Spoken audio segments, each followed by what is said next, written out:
You're listening to Life Strategies with Monique. Get ready to be empowered and inspired.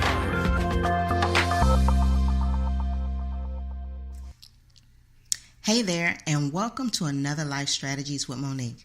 I'm your host, Monique, and thank you so much for tuning in. Today, we are talking with Charles Royal. Charles is the CEO of his own limousine company called Royal Limousine. Charles is going to share with you a wealth of information of what it means to be in the limousine industry, and he's going to share with you his journey on how he got there. So please make sure that you sit back, grab your pen, your paper, or whatever else you want to grab, and make sure you take notes and get all the nuggets that you can in today's episode, because I'm sure that your life will be changed as a result of it. So without further ado, here's my interview with Charles Royal. Well, hello everyone, and welcome again to another Life Strategies with Monique. In this week's episode, we are talking with Charles Royal. He is the CEO of Royal Limousine. Charles, welcome to the show. Hey, thank you, Monique. Thank you for having me today. We are so glad and excited that you decided to join us today, because I know you have so much information to share about your industry, your background, and actually how you got started in this industry. So before we get started, tell our listeners a little bit about your background so our listeners can know a little bit about you and how you actually ended up being the CEO of your own company. Well, that's kind of a long story. We will sum it up really quickly. I'm actually from Irvington, Alabama, and also kind of Bayou Battery, Alabama. Those were the two places I grew up in. And my father was a business owner, and also my grandfather, and also my mother. So I actually came from a line of entrepreneurs. So I actually came up as a kid, working with my father in his business, which at that time he was actually in the commodities business and also in the lumber business with my grandfather. My mother, she actually has been in the group home business for a little bit over 30 years, so I came up also in that. So I just have business in my blood. I'm just an entrepreneur by heart. So that's why I think that I am where I am today in business for myself. So in other words, you were pretty much destined to be an entrepreneur because you were raised by entrepreneurs. Your mom and your dad both had businesses, so you basically decided that's what you wanted to do too. I don't think entrepreneurship, I don't think you decide that. I think it decides you. I think it is you. I think an entrepreneur is something that that most people don't decide. I think it's just a part of them that ultimately comes out of them, and then after it comes out of them, they end up where they probably should have been to start with. So I think so, yes. But you didn't actually start out as an entrepreneur. You actually have some military background, correct? Yes, I had military background out of high school. I went in the military, and at that point, I never even really thought about whether I was going to own my own business or not at that point. But I did a 4-year contract in the Marine Corps, and after I got out, things didn't look really well in the job market, so I decided to start my own business and decided to test the waters at doing something that I love to do. And the first business I actually started was a landscape contractor business, and that business was very rocky to start with. I think that most people who are going into business at first, they see the dollar signs and they see what they could potentially make, but yet what you can potentially make and what you actually make when you start your business is actually two different things. So I struggled for about 5 or 6 years before I really hit a stride in that business. And after I really hit a really good stride, and people began to know who I was, and they knew the service that I delivered, and they knew that I was going to do what I said I was going to do. That's when I think my business really began to take off, and I built that business up to where I had 12 full-time employees, and I just really loved doing that. And I did that up until 2006. And the reason that I decided to get out of that business is because in 2006 I actually got diagnosed with a life-threatening illness. I was diagnosed with acute lymphoblastic leukemia, stage 4, and at that point, I think that was a really big crossroads in my life that I had to figure out where I was going to go from there, because at that point I couldn't do the things that I was used to doing, and couldn't be in some of the chemicals and the dirt and the this and the that that comes along with that business. So that's the reason why I got out of that. So talk a little bit about what you went through during that time when you found that you had a severe sickness, and how that changed you. Well, at that time, to be honest with you, I just had a lump under my throat that was about the size of a lemon, a half of a lemon. It was really hard, and it didn't hurt or anything like that, but I didn't know what it was. And after going to the doctor and doing several rounds of antibiotics, my doctor basically said, "Hey, let's go in and get a ear, nose, and throat doctor to do a biopsy on this to see what this is." And at that point, that's when we found out that it was, at that time, what they thought non-Hodgkin's lymphoma. And after that happened, I was referred to a doctor at Duke University, and I think that that was the beginning of the change of my life. But now you go back and they now tell you you've been diagnosed with leukemia. So how does that really affect you now? Well, I think I was really kind of at a point kind of mixed up. I didn't understand how that they could really diagnose me with one thing, and then when I get to Duke University to a specialist, they diagnosed me with something else. I was like, really? Okay, what's going on here? And what I found out, what my doctor told me that particular day, is that during certain stages of cancer, the non-Hodgkin's and the leukemia is almost a look-alike. They almost look exactly alike, and it takes a specialist to tell the difference between the two. So, at this point, I'm like, okay, now let me wrap my mind around leukemia and the implications of having a disease like leukemia, and also being at a stage 4, which means that the cancer has metastasized to the bone. So all of the new cells being born in your bone marrow are now cancerous cells instead of regular healthy cells. So it's almost like I was a city without walls. That at that point I had really no immune system, and so I could be affected by anything. A cold or anything could potentially be the end of me. So it could potentially kill me. So pretty much that's where we was with that. Wow, so that is something that is really life-changing.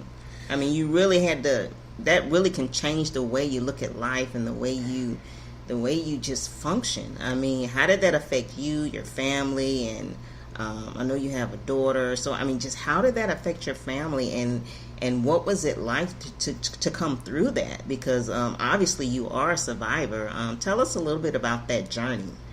Well, it did affect my family. At that time, I think my baby girl was maybe 10, and my oldest daughter was 18. And it really affected me because now all of a sudden I'm at Duke University Hospital, thinking that I'm going there just to, kind of see the specialist to see, what kind of regimen of treatment they were going to do with me. And then now I found out that I have something different. And I also find out that now all of a sudden I can't go home.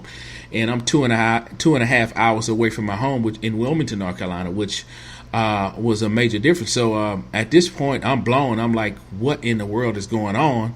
Because now all of a sudden I am going to have to be admitted to the hospital, and from what my doctor say, he doesn't know how long I'm going to be here. So that was definitely crazy for me. I mean, I went to a point that I told my doctor, I said, well, say, Doc, I have a business going, and at that time, like I said, I was a landscape contractor, and we had just opened the yard up to install the sprinkler system. And I told him, I said, I tell you what, I said, if you give me, this was like on a Wednesday, I said, if you give me the Monday, I'll be back Monday. We can go ahead and start treatment. And then he gives me a word that just actually just really blew me away. And he said, well, Charles, he said, you have to understand that what you have is a very dangerous disease, and now I need you here because you got to figure out now whether you want to work or whether you want to live. Because if we do not get on this really quickly, you're going to die.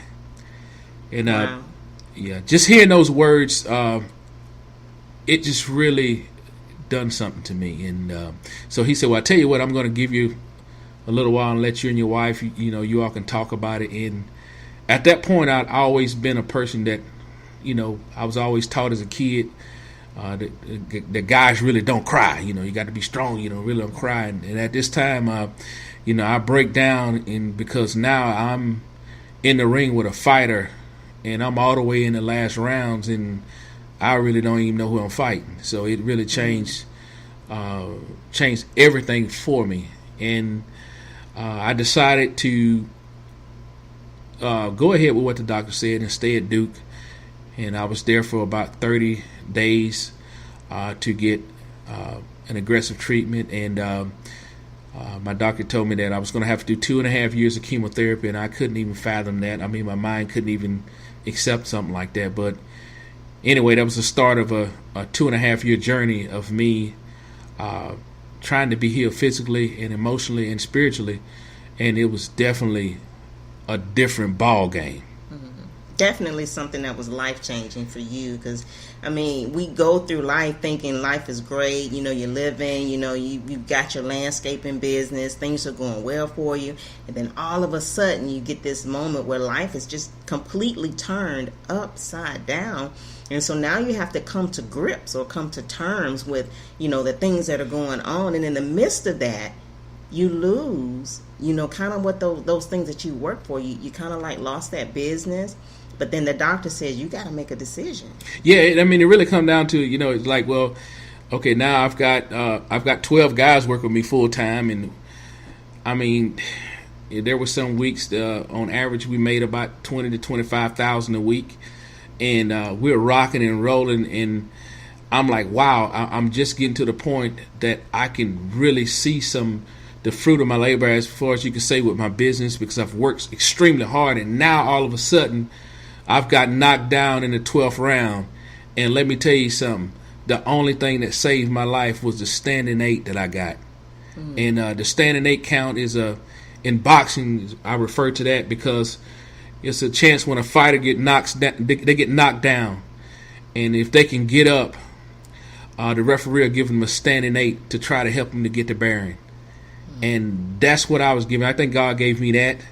And it just changed the way that I looked at things. And all of a sudden I had to start having new thoughts on how I was going to proceed with my life after cancer, because I never had a doubt that I was going to beat it.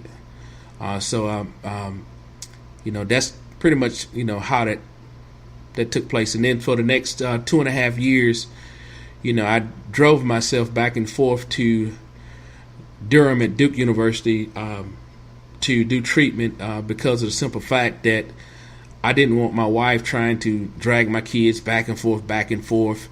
And I found out also that after I did treatment that it did not bother me to drive. And so I took that 2.5-hour trip every time that I had to go there. And it was tough, but I had the right frame of mind. And the frame of mind I had is what I got in the Marine Corps. Is that if you don't mind, it doesn't matter. So if you don't mind doing the treatment, it don't matter how bad it is, how hard it is, you go through it and you just keep going. And that's pretty much what I did. Awesome. So now you've overcome that. You fought the bout with leukemia and you won.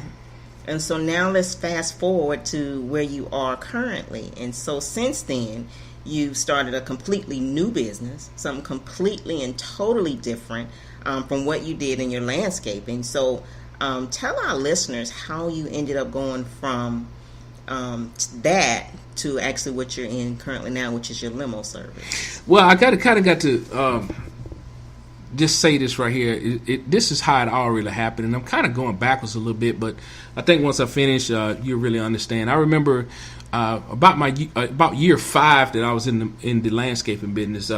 Things have gotten really, really bad for me, and I wasn't making any money, and I decided to go and get some business cards made. So I got 500 business cards made, and when I got these business cards made, things were so bad that I didn't have enough money to fill my truck up with gas to go and pass them out. So what I did was I filled my truck up and ran my checking account in the red. I overdrew my checking account just to fill my truck up because I said, I'm going to take a day and I'm going to go out and I'm going to knock on 500 doors if I have to. But I had to get some work. I had to bring some money in the house. And at this time I was broke. I didn't have any money. And so I decided to do it on one Saturday. So I got up that Saturday morning and I went to, I don't know if it's 500 houses, but I went to a lot of them. I probably went to at least 300.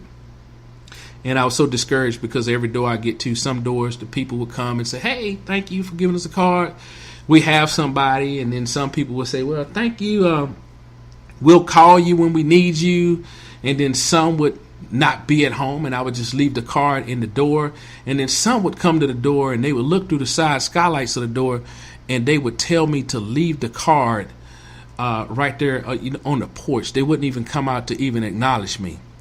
And so I had gotten really disgusted, and I just got so disgusted with the whole day that I decided to leave the neighborhood that I was in. And the neighborhood that I was in was a very wealthy neighborhood, so I knew that the people who lived there were the people that could actually afford to have work done.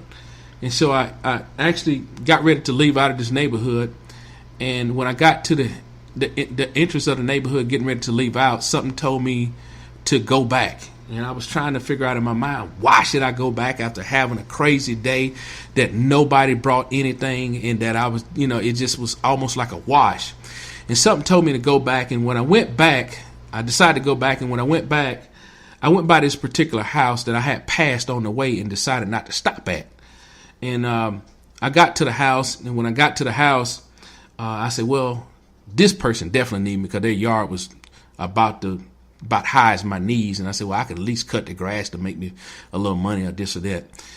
And so I got out to go and give the person, whoever owned the home, my card. And when I got out, I ended up walking up towards the house, and lo and behold, it was about 110-pound red-nosed Doberman pinscher at the door, and she stood up, and I'm like, oh my God, these people not gonna get a car. That's what I'm thinking, right? Mm-hmm. And so I quickly went back to my truck. I quickly went back to the truck because I'm like, there's no way. And so I drove out the neighborhood. I said, man, forget this. And I drove out the neighborhood, and I said, well, I don't know what I'm going to do today. And so I got out of the neighborhood, and I was down the road about a mile, and something told me to go back to this house. And I'm like, no, it's no way that I can go back to this house. And I decided after talking to myself, and most people probably riding alongside me was thinking I was halfway crazy, because I was literally having a conversation with myself. And something told me to go back. And so I said, okay. So I decided to go back, and I went back to this house, and I pulled up in front of it again. And when I got out, I said, well, I know this dog's here. And I really need some work really bad. I mean, my wife was on me because, she didn't have no money. We didn't have any money. We had these kids, and, we had just so many bills that were behind, and people calling and everything. And so that was enough motivation to get me to go back a second time. And when I got up, I started going towards the door, and this dog stood up again. And I'm like, man, I really need to work, but this dog is going to get me. So I started, the patting on, whistling and everything, trying to get the dog to come to me and everything. And the dog just stood up there very stoic with her ears straight up, and her tail didn't move, which was the sign that a dog kind of would like you or something like that. And so I got up so far and I said, I can't do it. This dog's gonna eat me up. The dog was gonna eat me up. The craziest thing, the dog never growled or anything. It's just the look she gave me. So I went back and got him a truck.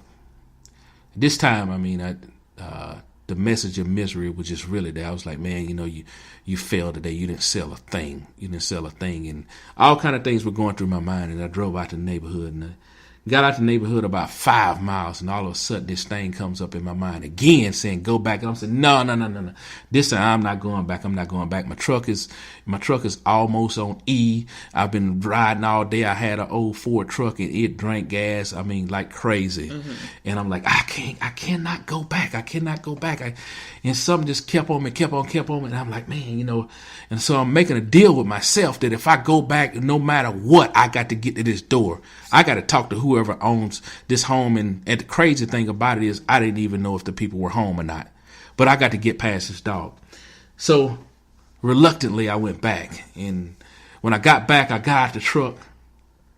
And when I got out the truck, I was praying and everything. Lord, please don't let this dog bite me. Please don't let this dog bite me. And I got out and I got up close to the house, and the dog still was doing the same thing. I was whistling and everything and trying to get the dog, patting on my side, trying to get the dog to come to me, and the dog did the same thing. So finally I said, you got to do this. I'm talking to myself now, and I'm looking crazy because I'm out here looking weird, like, nobody in this neighborhood really knows me. And I'm like, I'm looking suspicious because I've been into this house 3 times. So finally I get back up to the steps, real close to the steps. And I'm like, well, I'm at the point right now that if this dog leap off of this porch, this dog is going to eat me alive. But I stood there a second. I was looking at the dog and I was thinking, I'm like, man, this could be the one that somebody gives me some work and I really need it. And so I decided to go ahead and proceed. And I said, well, this dog just going to have to bite me today because I really need it. And so when I got to the porch, I put my first foot on the first step of the porch. And as soon as I did that, the dog laid down. To my amazement, this dog laid down. After the third time. And the crazy thing is I had to step over the dog to ring the doorbell. That's crazy. And when I rang the doorbell, this gentleman come to the door, and I told him, I said, well, I'm Charles Royal, and I'm with Royal Landscapes, and I do this. I said, we cut yards, we do this, I give you a really good deal, sir. He said, let me ask you a question. Do you cut down trees? I said, yeah, we cut down trees. I see if they're not too big. And he says, well, I tell you what, he said, come around here. I got something to look at. And I'm like, man, I'm thinking to myself, man, this dude want me to cut down a tree, and I'm here trying to do other things besides cut trees down. But anyway, I went around there and looked, and he had this tree, and it wasn't a big tree as far as circumference is concerned, but it was a tall tree. And I'm thinking that he says, well, do you think you can cut it down? I'm like, yes, sir, I think I can. He said, but I'm thinking to myself the whole time that one wrong move and this tree is going to hit this house, and I'm going to be in a lot of trouble. That's what I'm thinking to myself. But at the same time, I'm like, I got to get to this. I got to do this because I need the money real bad. So he said, how much you charge me? I said, I'll charge you. I said, give me $150. I'll take it and cut it down, and I haul it off and everything. And you won't have any debris. I said, you just have a little small stump. He said, okay, sounds like a deal to me. I'm like, wow. I'm like, for real? And so I told him I would be back the next morning to cut it down. And so he says, hey, hold on a minute. He says, come go in the house with me. So I'm like, okay. So I went in the house with the guy, and we went up the stairs, and we went to this little room, and the room was unfinished. And I'm like, what in the world is going on? This is crazy. So then this young man, he goes to a safe, and I'm like, oh my God. I don't know what's finna go on with this here. This is crazy. This is something like you see in a movie. And so he goes to the safe, and he opens the safe up, and the safe is full of money. So I'm like, wow, this is crazy. I'm like, wait a minute. I hope this guy ain't going to try to shoot me or something like that. All kind of stuff's going through my mind. Mm-hmm. So anyway, this guy, he gets a handful of 20s out. He's counting. I'm like, well, I know that's more. So what's going on? So he counts me out $300 in 20s. And I said, sir, I tell you what, I said, I'd rather for you to wait till I finish, because I'm still thinking about this tree could hit this house and he ain't going to pay me. I'm going to be in a lot of trouble, but I'm going to try it. And he said, no. He says, I trust you. He said, I know you do it. He's saying it's worth more than $150. I said, sir, I said, just hold the money. I said, just hold the money. He said, no. He said, you take the money. And from that point on, I did the job the next day, and the tree didn't hit the house. But from that point on, I worked with that gentleman I worked for him for almost 12 years. And he is what helped my business grow tremendously. He was an attorney, and he knew a lot of people, and a lot of people knew me through him, and that's how my business began to grow. But anyway, to fast forward to where we are now, when I was going back and forth to Duke, this same attorney, I couldn't do his work anymore for him. And so one day he called me to his office, and he said, Charles, he said, hey, man, what are you going to do? I said, man, I don't know. You remember some years back you were talking about you probably wouldn't mind starting a little car service, a little chauffeuring business. I said, yeah, I said, I thought about something like that. I said, but at this point, I said, I don't have any money. And he was like, well, he said, you ever seen the cars you would be interested in buying? I said, yeah. I said, but, I don't really have any money. He said, well, we can go in together. I said, okay. I said, but you're going to wait till I get some money. So, this guy he stayed after me because at this point I had no income coming in. And things were really pretty tough. And one day he called me and said, Charles, he said, you have you found a car yet? I said, yeah. I said, man, I did. I found one. I said, it was a really nice black Lincoln that would be really good for chauffeuring and stuff like that. He said, let's go look at it. I said, well, I really don't want to. I said, because I don't have any money. He said, let's go look at it anyway. I said, oh, okay. I said, okay. So we went to look at it and everything, and we got out there, and he said, you like it? I said, man, I love this. He said, it probably would be really nice for chauffeuring. I said, yeah. I said, man, but I really don't have any money. So he asked the gentleman how much it would cost, and the man told him, and he said, well, I tell you what, he said, I'll give you this for it. And I'm like, oh, don't tell him anything, because I don't have any money. Read my lips. I don't have any money. I'm broke. And so the gentleman agreed to what he said, that he would pay for the car. And I'm still like, what part of broke aren't you understanding?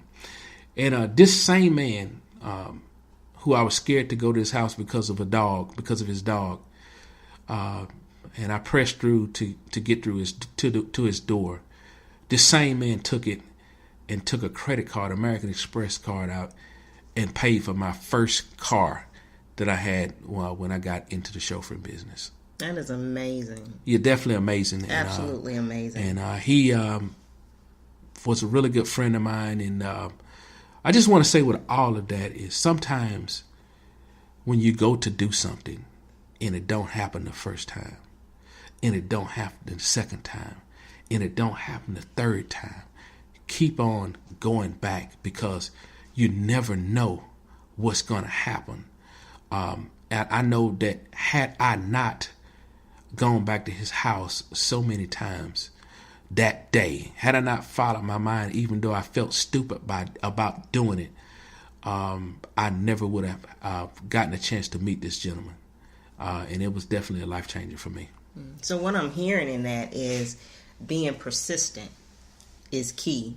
Because you went back, time and time again after you had left the house and got miles down the road, but you kept being persistent. So in all the things that you've done throughout your whole entire career, and being in business as a landscaper and being in business as with Royal Limousine, you've learned throughout all of this that if you want something, that you really have to be persistent, and that it doesn't happen overnight.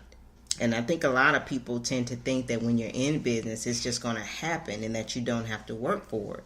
And I think that's what you're showing us today, is that when you're in business, you have to be persistent and you do have to work for it, because it does not happen when you want it to. Well, normally it doesn't happen when you want it to. Excuse me. And for the person who wants to start their own business, one key thing is to understand is that you have to, there's what I call 3 P's. You have to be patient, persistent, and positive, no matter what. Because there's going to be some things that come along to make you second guess yourself.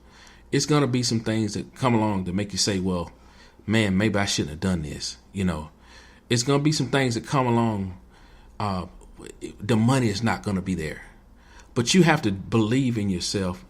You have to believe in your dream enough to withstand the times that when no money's coming in, when your phone is not ringing for your service, when everybody you know is telling you you're crazy, you need to do something different. You have to have enough belief in yourself to keep going and belief in your dream. If you don't have that much belief in what you're going to do as a business owner, and if you want to start a business, then don't start it, because it's going to test your resolve. It's going to definitely test you. And that's the biggest thing. And what are some of the pitfalls when we talk about being in business? Because I know a lot of businesses have certain pitfalls that they may run into. For the limousine service, what would you consider to be the biggest pitfalls that an owner might run into that you could inform our listeners about, to say, hey, these are the things you need to be looking out for, or these are some of the key mistakes you don't want to make if you're interested in this type of industry? If I were telling someone right now who told me, they said, Charles, I want to start a business, what's the first thing I need to do? The first thing I would tell them is to do a market analysis as far as to what, you're trying to start, what business you're trying to start. See what the need is in your area, because it's a lot of things that sound good, but what's the need? If there's not a need for it, then people won't use your service. Right. The second thing I would tell them is to educate themselves. Educate themselves extremely well with what they're getting ready to do. One of my biggest pitfalls, and one of the things that I didn't know is when I got into this business, is understanding who my clients was, who was going to be my customers. And then understanding how was I going to get them to use my service? How was I going to market them? Right. It doesn't make any, like in the car business, in doing the limousine and the transportation business, it doesn't matter how nice my cars are. It doesn't matter how good a service I have if people don't know about me. So the thing is you have to be able to market your business. And I know people say, well, just run an ad in the newspaper, or well, just put something on Facebook and do this and everybody know who you are. Well, you can do those things, but that still isn't a good way to do it, because of the simple fact, you can put whatever you want to put on Facebook. But who is your target audience? Who are you targeting on Facebook? What kind of ads are you putting out? Do you have a way to, even if you have a website, and when people go to your website and they look on your website, do you have a way to recapture that audience? Which means if someone goes to your website, and just say, for instance, you have a booking software where they can book online. Well, when they go to your website, if they don't book, how do you capture that client or potential client? What do you do? How do you know how? So what I found out is I had a website and all of this, and people were going to my site, but they wasn't buying.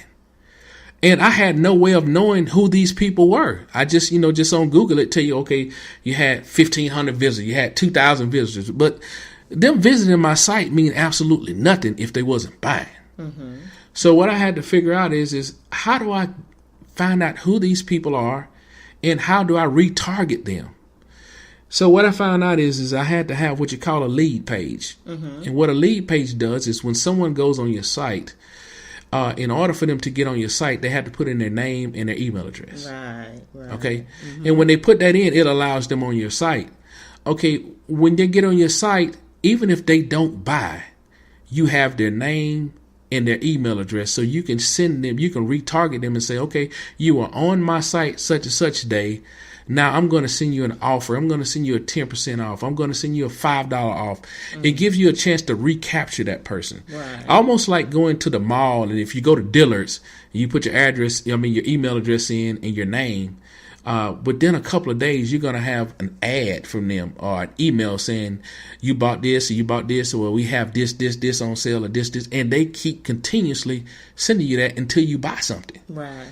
That's a part of the business that I did not know, that I did not recognize. And had I known that to start with, it would have made things a lot easier. Right. So in that, you really learn how to nurture people that will actually come into your website and how you can actually build your clientele by using a lead capture page or a landmark pages. Landing page. Landing pages. Yes. Yeah, that's right. I'll get it right. Yeah. I'm learning this terminology myself. Yes. Well, that's awesome. Yeah. That's really a great thing with that. Another thing is if you are a person who wants to think about starting your own business, there's one book, and I have it with me today, that I think that everyone needs to read, and it's called The E-Myth Revisited by Michael Gerber. The E-Myth Revisited. Mm-hmm. And it's about why most small businesses don't work and what to do about it. Mm. Awesome. This is a really good book to read. This book was really groundbreaking for me because I learned that I was working in my business instead of working on my business. And that's a huge difference. That's powerful. That's powerful. You got to learn how to work on your business, right, and not work in your business. Yeah. And it talked about, that every year over 1 million people started small businesses, and in less than 6 months, over 40% of those are out of business, and in less than 8 months, over 80% of those people are out of business. Yeah, and I've heard those kind of numbers about businesses start every day, and then businesses every day fail simply because they don't know what it is they need to do, like the market analysis or how to nurture their audience, yes, or how to budget or how to create their budget. So those are the kind of things that I think a lot of companies fail to do. Or even with something as simple as a business plan, exactly. Planning it out. Most of the businesses that succeed have a plan. Well, yeah. Now let me tell you one of the things I learned about a business plan, because that's a good thing you hit on that, because that's after you do your market analysis, after you read and do some educating yourself, the business plan is next. But here's the thing with a business plan that I've learned, and I learned from a great mentor of mine in Nashville, Tennessee, called Bill Faith. But what I learned is when you have a business plan, having a business plan alone does not work. You have to have a way to measure what your plan is. This is the biggest thing that I didn't have in my plan. I didn't have a way to measure. Say, for instance, I say, well, okay, well, this year I want to add on 5 sedans. Right. Okay, well, if I want to add on 5 sedans, how am I going to do this? You have to put that in the plan. And then you have to have a way to measure what you're doing to get there. That's one of the things that people don't have. Your business plan from year to year should change.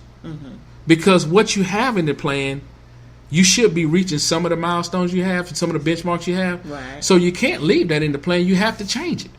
Right. Gotcha. So if you keep the same business plan for 10 years, you're not growing.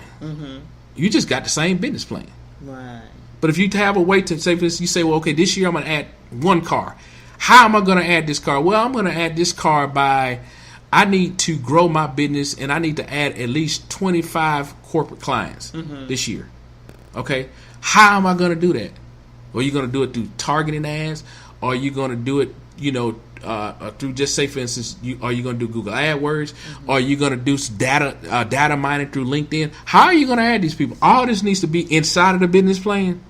And then, like I say, once you put that inside, you can say, okay, how do I know that I've made it here?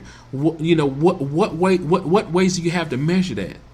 And then come the next year, that business plan ought to be a totally different business plan, because it's some of the things in your business plan that you're gonna be able to do, and some of the things you're not, because everything doesn't always work out exactly the way you want it. So your business plan should change from year to year, and if that's not happening, it's not going to work. So what I'm hearing is, when you have a business plan, it sounds like that business plan really has to be a living, breathing document that actually becomes something that is really actionable, that you can actually work from on a day-to-day basis. Exactly. The action plans are what you're going to do to get to whatever goal you're trying to get to. Oh, that's awesome, and that's powerful. Thank you so much for sharing that with us today.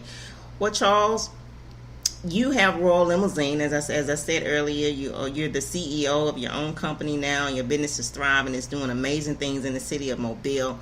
If someone wanted to get in contact with you and get some information from you or learn a bit more about your business, how would they go about contacting you?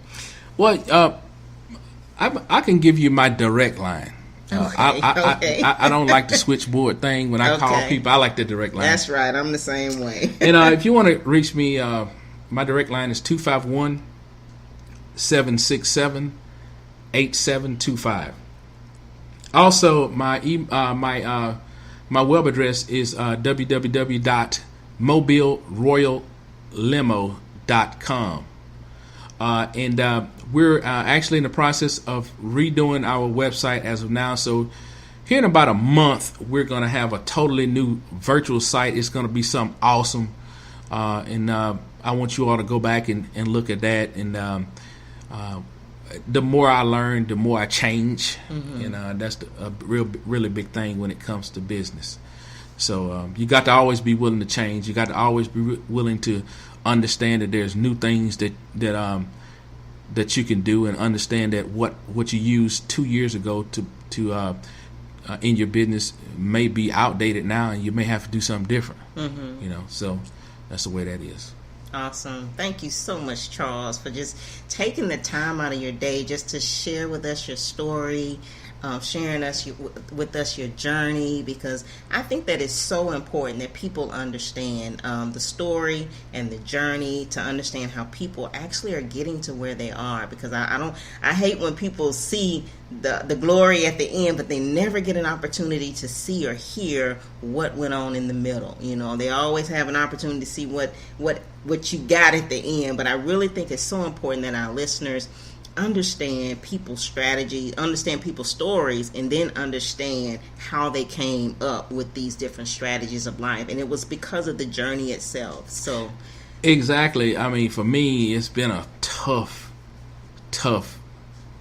journey. It has not been easy. Mm-hmm. It has not been easy. And like I say, you got to be willing to go through some things if you want to be a business owner nowadays. If you want to be successful, you got to be willing to go through and realize that it won't happen overnight, and to realize that you are going to make some mistakes. Right. There's going to be a lot of mistakes you're going to make. So just be encouraged and know that this is something that you really can do, and it's definitely attainable. Well, awesome. Again, thank you so much for being on the show. I would love for you to come back and share some more of your wisdom with us today, if you're willing. Can I have you back on the show? Is that something you can do? Most definitely. In fact, the next time, I'll tell you what I want to talk about next time. Okay. It is your show, right? I'm sorry. Yes, but we look forward to having you next time on our show. For all our listeners out there, thank you so much for tuning in to Life Strategies with Monique. Until next time.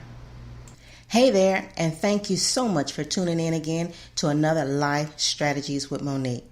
Make sure that you go to the show notes so that you can get all of the contact information for today's guest. And if you have a story or strategies that you want to share, make sure that you go to my website at www.moniquepetaway.com, or you can email me at info@moniquepetaway.com. Until next time, be educated and empowered. You've been listening to Life Strategies with Monique.